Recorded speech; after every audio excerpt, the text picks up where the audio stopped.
सालों पहले भरतपुर गांव में राजू नाम का एक तांत्रिक रहता था। वह तंत्र मंत्र विद्या में बहुत माहिर। वह तंत्र मंत्र विद्या में तरह तरह की खोजें करता था जिससे गांव वालों की रक्षा हो सके।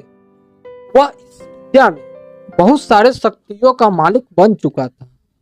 एक बार राजू हॉस्पिटल से किसी भी तरह से एक लाश को अपने घर पर लेकर आया और उस पर रिसर्च करने लगा। एक बार वह मृत व्यक्ति को जीवित करने की खोज कर रहा था। उसी दौरान गांव में एक बहुत ही बड़ा महामारी फैल गया जिससे लोगों की मृत्यु होने लगी। इसी दौरान गांव वालों को राजू पर शक हुआ कि यह सारा किया धरा राजू का ही है। तब सभी गांव वाले एकजुट होकर राजू के घर पहुंचे।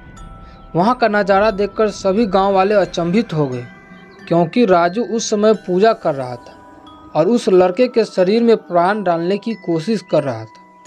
लोगों का शक यकीन में बदल गया और उन सब ने राजू को पकड़कर खूब पीटा और घसीटते घसीटते गांव के चौराहे पर लाकर उसे बांध दिया और उस पर पेट्रोल डालकर उसे जला दिया।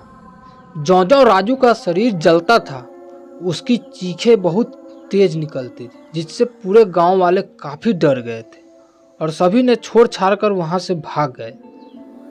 अचानक एक दिन 4 लड़के अपने शहर से घूमने के लिए कहीं जा रहे थे। रास्ते में भरतपुर गांव पर रात बहुत हो चुकी। उन लोगों ने कुछ समय बिताने के लिए वहां ठहरा।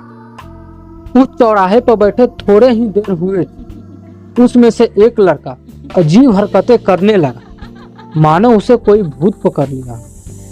तो लोग बहुत परेशान हो गए। भूत एक ही बातें बोल रहा था कि मुझे गांव वालों से बातें करनी है, मुझे गांव वालों से बातें करनी है।